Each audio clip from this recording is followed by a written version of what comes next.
সুপ্রিয় দর্শক, আমি খান মোহাম্মদ রুমেল স্বাগত জানাচ্ছি সম্পাদকীয়তে। কোটা সংস্কারের দাবিতে গণপদযাত্রা, বৈষম্য বিরোধী ছাত্র আন্দোলনের রাষ্ট্রপতি বরাবর স্মারকলিপি। 24 ঘন্টা পর্যবেক্ষণের পর নতুন কর্মসূচি। সরকার প্রধান বলছেন, আদালতে সমাধান না হওয়া পর্যন্ত সরকারের কিছুই করার নেই। হাইকোর্টের রায়ের পূর্ণাঙ্গ কপি প্রকাশ। এসব নিয়ে আমাদের আজকের সম্পাদকীয়। কোটার সমাধান কোন পথে, আর এ নিয়ে আলোচনার জন্য আমাদের সঙ্গে স্টুডিওতে উপস্থিত আছেন সুভাষ সিংহ রায়, রাজনৈতিক বিশ্লেষক, আছেন হাসনাত আবদুল্লাহ, সমন্বয়ক, বৈষম্য বিরোধী ছাত্র আন্দোলন। দর্শক, আপনারা আলোচনায় অংশ নিতে পারবেন টেলিভিশনের পর্দায় নম্বরে ফোন করতে হবে, এছাড়া ফেসবুকের মাধ্যমে আপনাদের মন্তব্য পাঠাতে পারেন। আলোচনা শুরুর আগে দেখে নেব এখনকার প্রধান শিরোনামগুলো। কোটা সংস্কারের দাবিতে পদযাত্রা, পুলিশি বাধা উপেক্ষা করে বঙ্গভবনে শিক্ষার্থীরা স্মারকলিপি গ্রহণ করলেন সামরিক সচিব। পুনর্বহাল করে হাইকোর্টের পূর্ণাঙ্গ রায় প্রকাশ। সংবিধান ও আইন নিয়ে ধারণা নেই বলেই আন্দোলনে নেমেছেন কোটা বিরোধীরা। গণভবনে প্রধানমন্ত্রী বললেন, কর্মসূচিতে বাধা নেই, ধ্বংসাত্মক কাজ করলে আইন অনুযায়ী ব্যবস্থা। চোরাচালানের স্বর্গদুয়ার সিলেট সুনামগঞ্জ সীমান্ত। ভারত থেকে ঢুকছে গরু, চিনি, মাদক। পুলিশ, সাংবাদিক, ছাত্রলীগের নামে বিপুল চাঁদা আদায়, নির্বিকার প্রশাসন।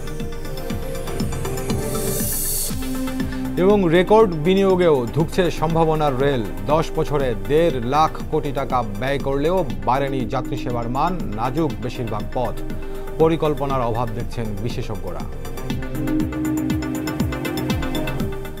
শিরোনাম দেখছিলেন, মূল আলোচনা যেতে চাই। বলছি আলোচনার শিরোনাম, কোটার সমাধান কোন পথে। শুরুতে যেমন বলছিলাম যে কোটা সংস্কারের জন্য যারা আন্দোলন করছেন, বৈষম্য বিরোধী ছাত্র আন্দোলন, তারা আজকে সারা দেশে গণপদযাত্রা কর্মসূচি করেছেন, রাষ্ট্রপতি বরাবর স্মারকলিপি দিয়েছেন। এদিকে এ নিয়ে সরকারের প্রধান নির্বাহী যেমন কথা বলেছেন সরকারের কয়েকজন মন্ত্রীরাও। তো এই প্রসঙ্গে নিয়ে আজকে আমরা আলোচনা করব। হাসনাত আবদুল্লাহ, আপনাকে আলোচনা শুরু করতে চাই। শুরুতে আমরা যেমন বলছিলাম যে আপনাদের আজকে কর্মসূচি পালিত হয়েছে, আগামী 24 ঘন্টা আপনারা পর্যবেক্ষণের জন্য বলেছেন, এরপরে আপনাদের নতুন পরিকল্পনা বা নতুন কর্মসূচির ব্যাপারে জানাবেন। এই প্রেক্ষাপটে আজকে সরকার প্রধান একটি সংবাদ সম্মেলন করেছেন, সেখানে তিনি বলছেন যে আদালতের সমাধান না হওয়া পর্যন্ত সরকারের কিছুই করার নেই। স্বরাষ্ট্রমন্ত্রী আজকে কথা বলেছেন। স্বরাষ্ট্রমন্ত্রী মনে করছেন যে আন্দোলনরত শিক্ষার্থীদেরকে ভুল পথে নেওয়া হচ্ছে বা ভুল বোঝানো হচ্ছে। এদিকে হাইকোর্টের যে রায়টি, সেটি পূর্ণাঙ্গ কপি আজকে প্রকাশ হয়েছে। তো এর রায়ে কি আছে, এরই মধ্যে গত বৃহস্পতিবার যখন মূল অংশটি প্রকাশ হয়, আপনারা এরই মধ্যে জেনেছেন। তো সব কিছু মিলিয়ে আপনারা দাবি জানাচ্ছেন নির্বাহী বিভাগের কাছে সংস্কারের জন্য। নির্বাহী বিভাগ থেকে বলা হচ্ছে যে আদালতের সমাধান হয়ে আসলে তারপর তাদের করণীয় সেটা তারা করবেন। কিন্তু সংস্কারের যে আন্দোলন আপনাদের, এটার সঙ্গে নির্বাহী বিভাগ বলছেন যে তারাও একমত। তো এখন মাঝখানে এই আন্দোলনটা, এই কর্মসূচিটা, এটার কোনো প্রয়োজন নেই বলে নির্বাহী বিভাগ থেকে বলা হচ্ছে। আপনি কি মনে করেন? দেখুন, আমাদের যে 18 সালের পরিপত্রটা, অর্থাৎ হাইকোর্টে আমাদেরকে যে বারবার পাঠানো হচ্ছে বা পাঠাতে বলা হচ্ছে, যে আমরা আন্দোলনকারীদের মধ্য থেকে যে বলা হচ্ছে যে 2 জন গিয়েছে, বাট তারা আন্দোলনকারীদের মধ্য থেকে না। আমরা বারবার সেটা নির্বাহী বিভাগের কাছে আমরা শরণাপন্ন হয়েছি। আমাদের আন্দোলনটা কিন্তু অ্যাড্রেস করা হয়েছে নির্বাহী বিভাগের কাছে 2টা কারণে। আমাদের গ্রাউন্ড হচ্ছে 2টা। 1 নম্বর কারণ হচ্ছে 18 সালে যে আন্দোলনটি হয়েছিল এবং আন্দোলনের হওয়ার পরে যে রিয়েকশনে মাননীয় প্রধানমন্ত্রী যে সিদ্ধান্তটি নিয়েছিলেন, উনি পূর্ণাঙ্গ কোটা বাতিল করে দিয়েছিলেন। প্রথম এবং দ্বিতীয় শ্রেণীর যে চাকরিগুলোতে ছিলেন, উনি কোটাটা বাতিল করে দিয়েছেন। 2 নম্বর বিষয়, এক্ষেত্রে সবচেয়ে উল্লেখযোগ্য বিষয় হচ্ছে ওখানে 2টা গ্রেডের চাকরিতে কোটা বাতিল করা হয়েছিল, প্রথম এবং দ্বিতীয় শ্রেণীতে। কিন্তু আজকে যখন আমাদের 2024 সালে আন্দোলনটি হচ্ছে, সেখানে গ্রাউন্ড একটু ডিফারেন্ট। গ্রাউন্ড ডিফারেন্ট কিভাবে? আমরা কিন্তু কোটা বাতিল চাচ্ছি না, আমরা চাচ্ছি কোটার যৌক্তিক সংস্কার, অর্থাৎ বৈষম্যমূলক কোটারগুলোকে বাতিল করে দিয়ে। যেমন আপনি একটু আগে আপনার রিপোর্ট দেখছিলাম যে ট্রেনের মধ্যে 1.5 লাখ কোটি টাকার হচ্ছে এই মানে বিনিয়োগ থাকা সত্ত্বেও আমাদের ক্ষতি হয়েছে। ক্ষতি না, মানে লাভ হচ্ছে না, মানে বিনিয়োগ করার পরও লাভ হচ্ছে না এবং যাত্রী সেবার মান তেমন বৃদ্ধি পায়নি। কিন্তু দেখেন, এই যে ট্রেনের মধ্যেও রেল সেক্টরে 82% কোটাতে নিয়োগ দেওয়া হয়, অর্থাৎ পোষ্য কোটার যে বিষয়টি রয়েছে।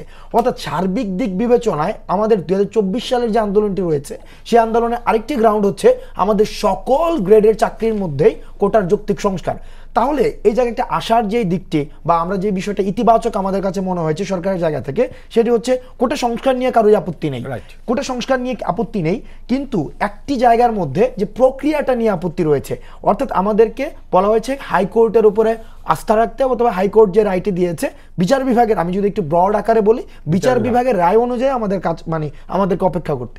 কিন্তু দেখুন, আমরা যদি মোটা দাগে বলতে যাই, এখানে কিন্তু গতকাল যে রায়টি বের হয়েছে এবং আজকে পূর্ণাঙ্গ একটি রায় দিয়েছে, সেখানে কিন্তু স্পষ্ট ভাষায় বলা হয়েছে, যদি এখানে বলা হয়েছে যে এই রায়টি this judgement will not create any, আমরা প্রথমে বলে নিচ্ছি আমরা কিন্তু হাইকোর্টে আমরা আন্দোলনে হাইকোর্টে যাইনি, আমরা নির্বাহী বিভাগকে অ্যাড্রেস করে আমরা হচ্ছে আন্দোলনটি করছি।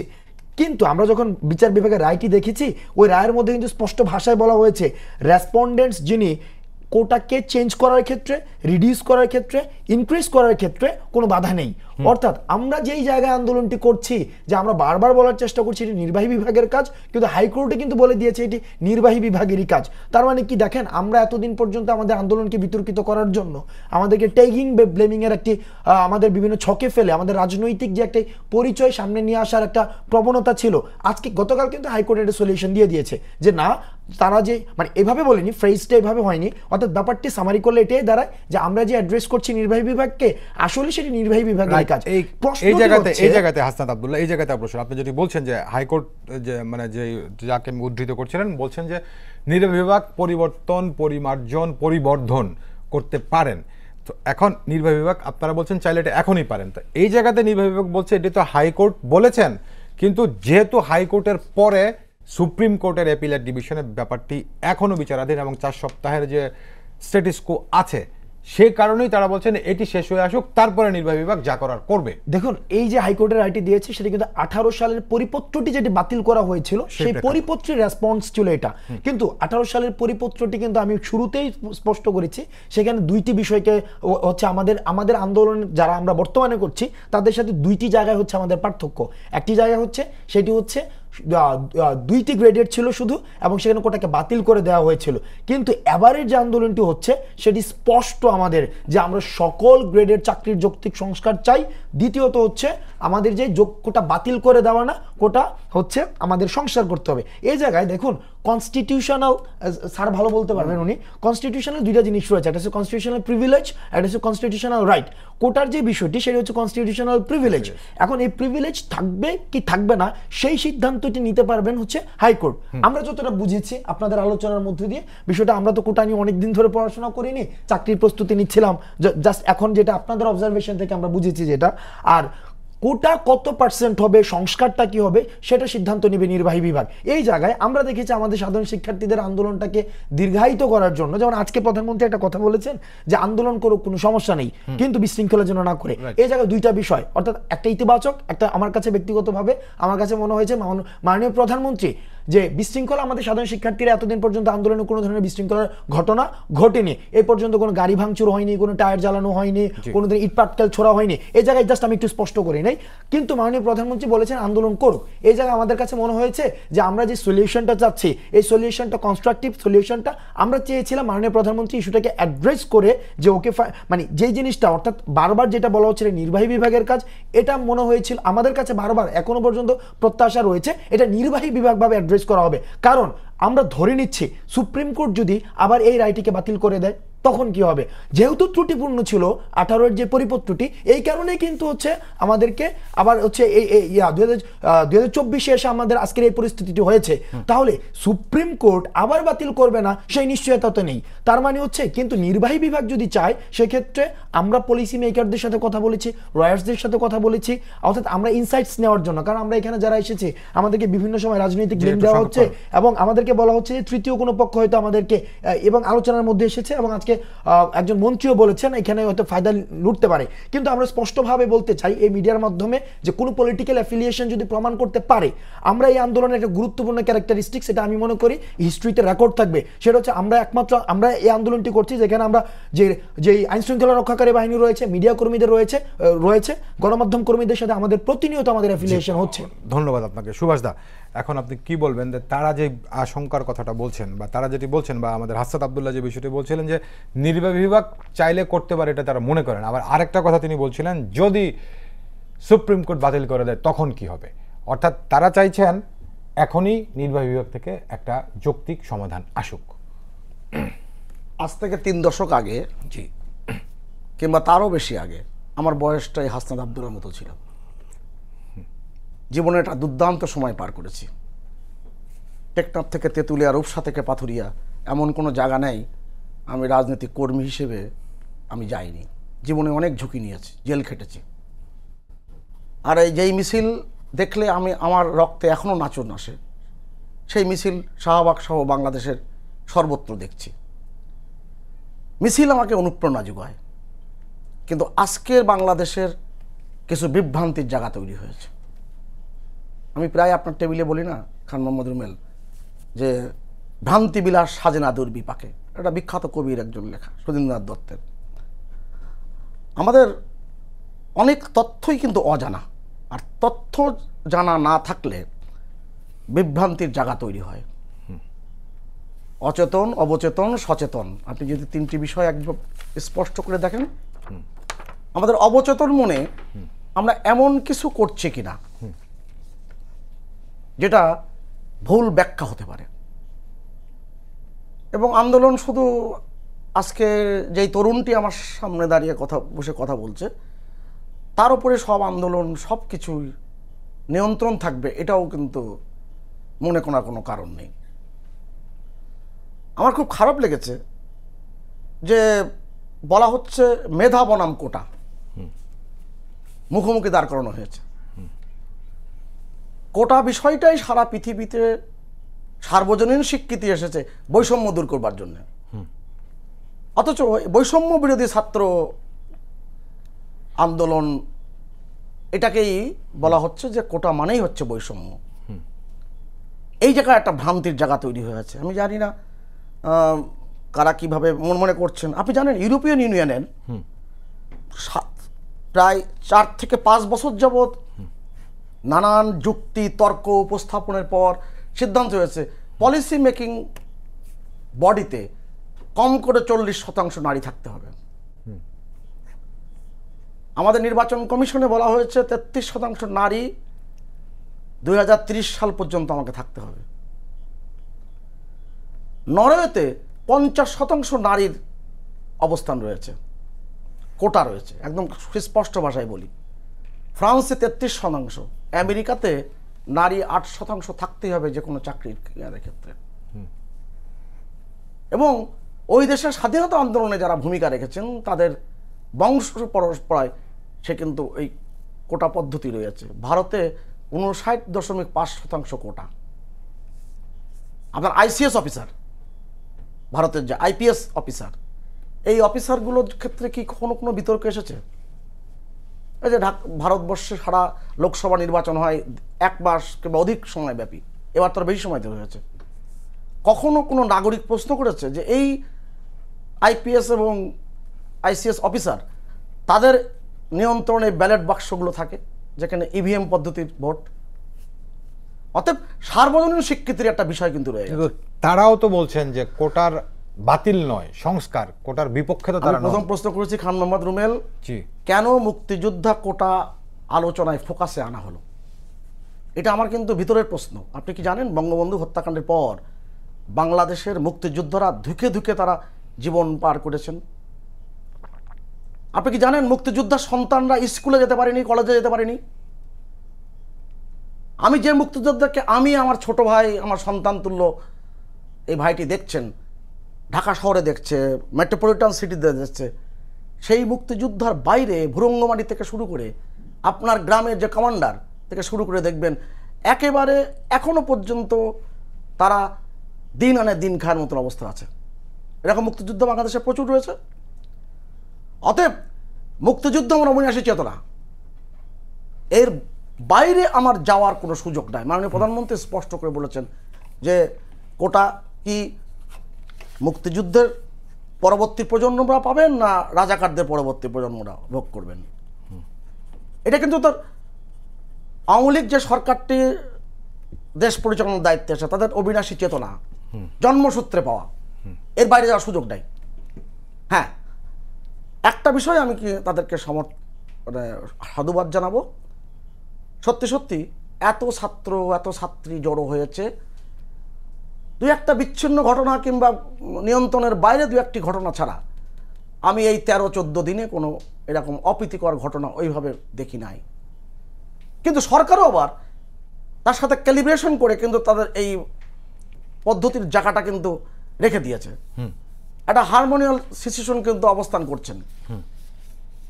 আমাকে খুব পীড়া দেয় 2018 সালে পরিপত্রে লেখা হয়ে গেছিল যে যেখানে কোটার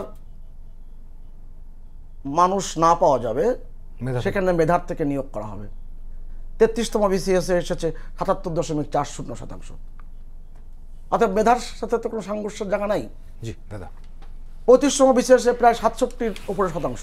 জি দাদা, সংক্ষেপ করবেন। আমি সেই জায়গায় বলি যে আমাদের এই যে কোটা নিয়ে যে কথাগুলো বলা হচ্ছে সেটা কতটা যুক্তিসঙ্গতভাবে উপস্থাপন হচ্ছে, এবং এটা কেন অন্য জায়গার নিয়ন্ত্রণে চলে যাওয়ার কোনো শঙ্কা রয়েছে কিনা এটা তো অনেকে মনে করছেন। জি দাদা। সেই জায়গাটাই আমি আলোকপাত করার চেষ্টা করছি। জি দাদা, আপনাকে অনেক ধন্যবাদ। হাসনাত আব্দুল্লাহ, আপনি শুনছিলেন, সুভাষদা বলছিলেন, সঙ্গে আমি আপনার একটা বিষয় আপনি বলছিলেন যে যদি সুপ্রিম কোর্ট বাতিল করে দেয় তখন কি হবে, কিংবা আরেকটা কথা আপনি বলছেন যে 18 সালে সংস্কারের প্রেক্ষিতে বাতিল হয়েছিল, আপনারা বাতিল নয়, আপনারা সংস্কার চান। আপনি নিশ্চয়ই শুনেছেন আজকে সরকার প্রধান বলেছেন যে বিরক্ত হয়ে আমি বাতিল করে দিয়েছিলাম। তো এখন ব্যাপারটি হচ্ছে এই জায়গাতে বলি, যেটির জন্য সরকারের নির্বাহী বিভাগ আপনাদের সঙ্গে একমত সংস্কার, সেটিতে আপনারাও বলছেন, আপনারা এই জায়গাটা আপনারাও দেখেছেন বা আপনারা শুনছেন, এই জায়গাটা আপনিও স্বীকার করছেন। পাশাপাশি দূরত্বের জায়গাটা হচ্ছে আপনারা যে কথাটা বলছেন যদি বাতিল করে তখন কি হবে, এজন্য এখনই নির্বাহী বিভাগ করে দেখ। তো এখন যদি নির্বাহী বিভাগ করে দেয় আদালতের মাঝখানে থেকে, তখন যদি আবার কেউ যে আদালতে চ্যালেঞ্জ করে তখন কি হবে? সুতরাং এই জায়গা থেকে যদি আদালতটি শেষ হয়ে আসে, তারপরে কি আপনাদের যেটাকে যৌক্তিক মনে করছেন সেটা যদি না হয়, তখন কি আপনাদের আবার মাঠে নামার কোনো সুযোগ নেই বা আন্দোলনের সুযোগ নেই? এই কথাটাই হচ্ছে আলোচিত হচ্ছে বেশি এখন। তাহলে আমি এই স্যারের একটু কথা থেকে আসছে। স্যার একটু আগে বললেন যে বা স্যার না, এটা হচ্ছে আসলে এইভাবেই ডেমনস্ট্রেশনটা করা হয়েছে বা মিডিয়াতে এইভাবেই অনেক সময় উপস্থাপন হয়েছে, হয়তো আমরা আমাদের অবস্থানটাকে স্পষ্ট করতে পারিনি। অর্থাৎ আমরা কিন্তু মুক্তিযোদ্ধার কোটার বিরোধী একবারও না, আমাদের কিন্তু বারবার এই জায়গাটা আমাদের উপস্থাপন করা হয়। মুক্তিযুদ্ধের প্রশ্নে কোনো আপোষ নেই। মুক্তিযোদ্ধারা হচ্ছে স্বাধীনতার আমাদের এই বাংলাদেশটা আমরা তাদের মধ্য দিয়ে পেয়েছি, এবং তাদের প্রশ্নে আপোষেন। অর্থাৎ মুক্তিযোদ্ধাদের যদি রাষ্ট্র কোনো রিওয়ার্ড দেয়, সেই রিওয়ার্ডের এক্সপান্ড অনেক বেশি করতে পারে। এটা খুবই দুঃখজনক স্যার যেটা বললেন যে বুরিঙ্গমারিতে যখন আমাদের মুক্তিযুদ্ধের আজকে স্বাধীনতা 53 বছর পরেও যদি দুর্বিষহ কোনো জীবন কাটাতে হয়, সেটা আমাদের একটা নাগরিক হিসাবে সেটা আমাদেরকে অবশ্যই পীড়া দেয়। কিন্তু আমরা যে জায়গাটা স্পষ্ট করছি বারবার, মুক্তিযোদ্ধাদের আমরা কখনোই বিরোধিতা করিনি, এবং এটা প্রশ্নই আসে না, এবং এটা আমাদের কোনো আন্দোলনকারীদের কখনোই মনে আসেনি। 1 নম্বর বিষয়। 2 নম্বর বিষয়, আমরা মুক্তিযোদ্ধাদের যে কোটাটা রয়েছে সেই কোটাটা আজকে আমরা বলছি চাকরির ক্ষেত্রে সন্তানদের পর্যন্ত রাখার জন্য। কেন বলছি দেখুন, আমি একটা প্রান্তিক জনপদ থেকে উঠে আসা একজন সন্তান। আমার বাবা একজন কৃষক বা রেমিটেন্স যোদ্ধা বা হচ্ছে খ্যাত মজুর বা দিন মজুর। এখন আমাকে একজন মুক্তিযোদ্ধার যিনি সন্তান বা যে কোটা পাচ্ছে, পোষ্য কোটাও হতে পারে, যে কোটাটি দিয়ে স্কুলে ভর্তি হলো এবং আমিও স্কুলে ভর্তি হলাম, তখন কিন্তু আমি বিশ্ববিদ্যালয়ের পর্যায়টাই যদি বর্ণনা করি, বিশ্ববিদ্যালয়ে যখন এসেছি তখন কিন্তু আমরা একই ফ্যাসিলিটিসে বড় হচ্ছি, একই মেন্টাল ইকুইপমেন্টে আমরা বড় হচ্ছি, একই শিক্ষকদের সাথে পড়াশোনা করছি, আমরা ঢাকায় থাকছি, তখন কিন্তু আমাদের চাকরির প্রস্তুতি পর্বটা কিন্তু আমাদের সেম। অর্থাৎ আমরা যখন দুইজন একই গ্রাউন্ডে আমরা কম্পিটিশনটা করছি, অর্থাৎ আমার ওই বন্ধুটি কোটা সুবিধাটি ব্যবহার করে সে বিশ্ববিদ্যালয়ে যখন ভর্তিটি হলো, তখন কিন্তু আমাদের যেই স্যার যেটা বলেন প্রগ্রেসিভ ডিসক্রিমিনেশন, অর্থাৎ একটু মেধাবৃত্তির জায়গা থেকে তাকে এগিয়ে দেওয়া হলো। সেই জায়গাতে চাকরির ক্ষেত্রে আমরা মনে করছি সে যদি আবার কোটাটি ব্যবহার করার সুযোগ পায়, সেক্ষেত্রে আমরা তখন আর এটাকে প্রগ্রেসিভ ডিসক্রিমিনেশন বলছি না, তখনই আমরা বলছি সেই জায়গাটি হচ্ছে বৈষম্যটি সৃষ্টি হচ্ছে, সেই জায়গাটি হচ্ছে রিগ্রেসিভ এই পর্যন্ত আপনাকে শুনলাম। আমি সুভাষদাকে শুনে আবার আপনাকে শুনি। দাদা আমি কি বলবেন? একটু ছোট করে উদাহরণ দিয়ে বলি, ছোট করেই বলি। জি দাদা। কারণ আজকে তো আর তর্কাতর্কির বিষয় না। না, অবশ্যই না। এবং আমার সন্তানের সাথে আমি তর্কে যাব না। আমি খুব খোলামেলা বলি। 1985 সালে ঢাকা বিশ্ববিদ্যালয়ের জগন্নাথ হল, যে হলের ছাত্র সংসদের নির্বাচিত সহসভাপতি ছিলাম, সেই হলের ছাদ ধসে পড়ে 39 জন ছাত্রের মৃত্যু হলো, অসংখ্য আহত। এখনো প্রায় 400-র উপরে তার এই যন্ত্রণা নিয়ে তারা জীবনযাপন করছেন। আমি বলছি কারণে তখন জেনারেল এরশাদ রাষ্ট্র ক্ষমতায়। জেনারেল এরশাদ তখন দেশের বাইরে, তিনি দেশের বাইরে থেকে এই হল যে অবহেলার কারণে এরকম দুর্ঘটনা ঘটলো, ভয়ঙ্কর একটা মৃত্যু মুখে পড়িতে হলো, এই জন্যে তিনি তার সফর সংক্ষিপ্ত করলেন। আমি একটু ঘটনার কথা বলে এখন এত বছর আগের ঘটনা, যেহেতু আমি নিজে আহত হয়েছিলাম, আমি দুটো প্রসঙ্গ এখানে উল্লেখ করব। 3,67,00,000 টাকা তখন তিনি ওখান থেকে ঘোষণা করলেন বিদেশ থেকে এই হল পুনর্নির্মাণের জন্য। এটা দেখে কুয়েত সরকার কান্নু মধুর মেল দেখেন, খুব ইন্টারেস্টিং পয়েন্ট। কুয়েত সরকার একটা অর্থ বরাদ্দ করলো ঢাকা বিশ্ববিদ্যালয়ের এই জগন্নাথ হল দুর্ঘটনার কারণে। যেহেতু রাষ্ট্রপতির একটা ঘোষণা আসছে, সেটা বৈধ হোক অবৈধ, রাষ্ট্রপতি যে বলেন বলে কোনো, স্বাভাবিক কারণে আমাদের ওই অর্থটার আর বিশ্ববিদ্যালয় কর্তৃপক্ষের প্রয়োজন হলো না জগন্নাথ হলের ক্ষেত্রে। আমরা প্রস্তাব করেছিলাম এই অর্থ যেটা কুয়েত সরকারের কাছ থেকে এসেছে, এই অর্থটি অন্য কোনো হল নির্মাণে ব্যবহার করা হোক। সেটা হলো আজকের কুয়েত মৈত্রী হল। এবং জগন্নাথ হলের কোনো ছাত্র, কোনো দলের কোনো ছাত্র একবারও প্রশ্ন করেনি আমাদেরকে লক্ষ্য করে যে অর্থ বরাদ্দ করা হয়েছে সেই অর্থ কেন কুয়েত মৈত্রী হল নামে একটি হল তৈরি হবে, এখানে আরো অর্থ বিনিয়োগ করে আরো বেশি করা যেত। কিন্তু সার্বজনীনতার ব্যাপার রয়েছে, এটা কিন্তু আমরা ভুলে যাচ্ছি এবং আমার সন্তান সম এই বন্ধুরা কিন্তু ভুলে যাচ্ছেন। আপনি যেভাবে বলেন না কেন, আমি নিজে আহত হয়েছিলাম, কিন্তু আমি আহত সুবিধা নিই নাই। আমি প্রথম থেকে আহত তালিকার থেকে নিজের নাম বাদ দিয়েছি। অনেকে এখানে প্রশ্ন করেন যে যারা মুক্তিযুদ্ধ করেছেন তারা অনেকেই তো ভালো অবস্থানে আছেন। এই প্রসঙ্গটা কিন্তু অযৌক্তিক, একেবারে অযৌক্তিক। এই কারণে আবার যে প্রসঙ্গটি একটু আগে আমার ছোট ভাই যে প্রশ্নটি করলেন যে তাদের সন্তান পর্যন্ত আসতে পারে, আমি আপনাকে খুব ছোট সমীকরণ দেখাই। 85% ওপরে মুক্তিযুদ্ধ যারা গিয়েছিল তাদের মধ্যে কৃষকের সন্তান আর শ্রমিকের সন্তান কিংবা শ্রমিক, সেই মানুষগুলো শিক্ষা দীক্ষায় কিন্তু ওই অবস্থায় ছিল না। দেশ স্বাধীন হওয়ার পরে তারা যখন দেশে আবার ফিরে আসলেন কিংবা বেঁচে ফিরে আসলেন, তাদের কিন্তু সরকারি চাকরিতে নিয়োগ দেওয়ার কোনো সুযোগ ছিল না, তারা ম্যাট্রিক পাসও হয়নি। তাদের সন্তান যখন বড় হয়েছে, যার বয়স সরকারি চাকরি হওয়ার মতো অবস্থান এসেছে, তখন বঙ্গবন্ধু হত্যাকাণ্ডের পরে টানা 30 বছর, তখন মুক্তিযোদ্ধারা অবহেলিত, বঞ্চিত, মুক্তিযোদ্ধাকে নাম নিশানা মুছে ফেলা হচ্ছে। এখন ওই মুক্তিযোদ্ধার সন্তান যে সুযোগ পায়নি কিংবা যে পাওয়ার কথা অবশ্যম্ভাবীভাবে, তারপরে সন্তানরা যদি পায়, আমরা কেন এই ব্যাপারে বাধা দিব? এটা আমার কাছে খুব স্পষ্ট ব্যাপার। দেখুন, আমরা কিন্তু এই জায়গায় স্পষ্ট করেছি যে আমরা দেখেন আমাদের স্যার যে একটু আগে বললেন বা আমরা ওইটা মেনে নেই যে আমাদের অপ্রতুল সুযোগ, প্রত্যেক বছর যে পরিমাণ চাকরি প্রার্থী আমাদের আসে এই চাকরির ফিল্ডে বাজারে এবং যে পরিমাণ চাকরির সুযোগ সৃষ্টি হয়, সেই জায়গা থেকে আমরা চাইলেও কিন্তু সবাইকে হচ্ছে অ্যাকোমোডেট করতে পারবো না। সেই জায়গায় আমরা বলছি না কিন্তু মুক্তিযোদ্ধাদের পরবর্তী যারা প্রজন্ম রয়েছে তাদের অন্য কোনো সুযোগ সুবিধার ক্ষেত্রে কখনোই মিনিমাইজেশনের বা এই প্রক্রিয়াটি নেওয়া হোক। আমরা যে জায়গাটি বলছি চাকরির মতো একটি জায়গা আমাকে দেখতে হবে, যে জায়গায় হচ্ছে এই প্রজন্ম এসে 2024-এ এসে যখন আমরা একটি মেধাভিত্তিক বাংলাদেশ গড়ার জন্য মাননীয় প্রধানমন্ত্রী বলেছেন আমরা স্মার্ট বাংলাদেশের দিকে যাচ্ছি, সেই জায়গাতে মাননীয় প্রধানমন্ত্রী বা যে কোটাটি রয়েছে শিক্ষার ক্ষেত্রে কিন্তু কোটা রয়েছে, সেই জায়গায় পিছিয়ে বুরুঙ্গিমারির যিনি বলছিলেন আপনি, বুরুঙ্গিমারির একজন ছেলে বা যদি কোটা সুবিধা প্রাপ্ত হয়, সে কিন্তু কোটাটি কাজে লাগিয়ে সে কিন্তু পড়াশোনার ক্ষেত্রে আসতে পারছে এবং মেধাবৃত্তির জায়গাতে কিন্তু আমরা সমতা সৃষ্টি করতে পারছি। আমরা বলছি চাকরির ক্ষেত্রে যেন কোটাটি না রাখা হয়। সেক্ষেত্রে যেটা হয় যে চাকরি আমরা কিন্তু ওয়েল ইকুইপড ভাবে বড় হচ্ছে, চাকরিতে একটা নির্দিষ্ট পরিমাণ পড়াশোনা করেই কিন্তু আমরা চাকরিতে আসতে হচ্ছে। এই কারণে আমরা বারবার বলার চেষ্টা করছি চাকরির ক্ষেত্রে, চাকরির মতো একটি মৌলিক জায়গায়, যেই জায়গাটিতে আমি ব্যক্তিগতভাবে যদি আমি চাকরি না পাই, সেই জায়গায় আমার একটা বন্ধু পাক যে আসলেই মেধার পরিচয় দিয়ে আসছে। এই জায়গায় আরেকটি প্রশ্ন আসতে পারে, কোটা পেলে কি তাহলে মেধাবী নয়?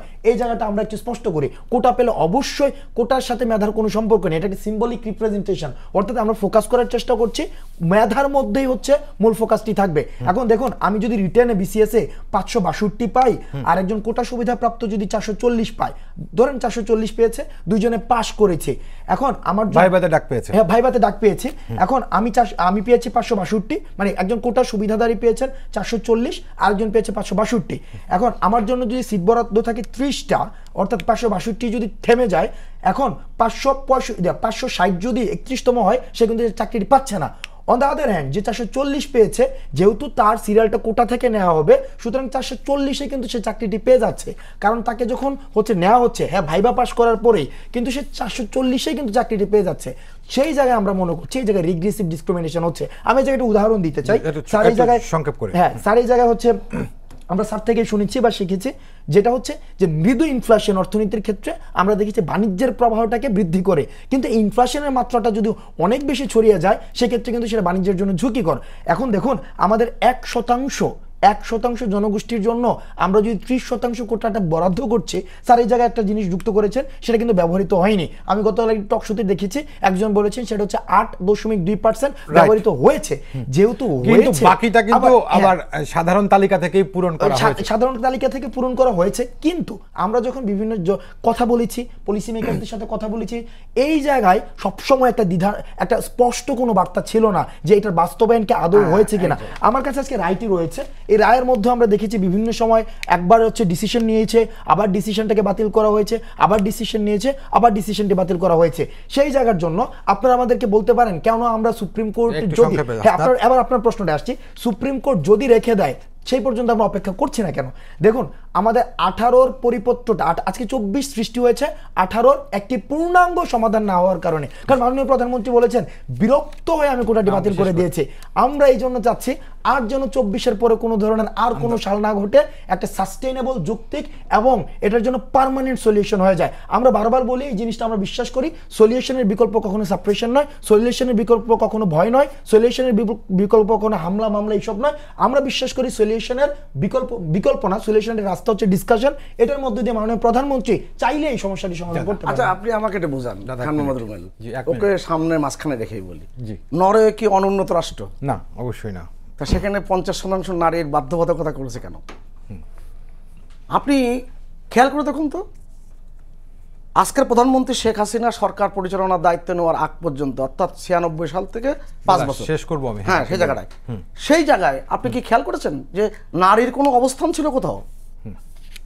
আজকে যদি থানাতে যদি কোনো নারী সাব ইন্সপেক্টর না থাকে, হাসনাতরা যেটা বলছেন যে তার একটা যৌক্তিক সমাধান, তাই সেই যৌক্তিক সমাধানের জন্য তো বলা হয়েছে যে আপনার এই সুচিন্তিতভাবেই এই কাজগুলো করা দরকার। আর নির্বাহী বিভাগ তখনই দায়িত্ব পালন করতে পারে যখন আদালতে কোনো বিষয় না থাকে। আদালতে কোনো বিচারাধীন বিষয় নির্বাহী বিভাগ কিন্তু কোনো দায়িত্ব পালন করতে পারে না। আমাদের আশা সেটাই, একটি যৌক্তিক সমাধান আসবে অবশ্যই।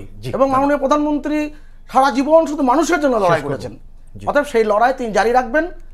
এবং আমার কোমলমতি যেটা বিচারপতি ওবায়দুল হাসান বলেছেন, কোমলমতি সন্তানরা তাদের পড়াশোনায় ফিরে যাবেন এবং তারা কিন্তু যৌক্তিকতা দিয়েই বিষয়গুলো অনুধাবন করবেন।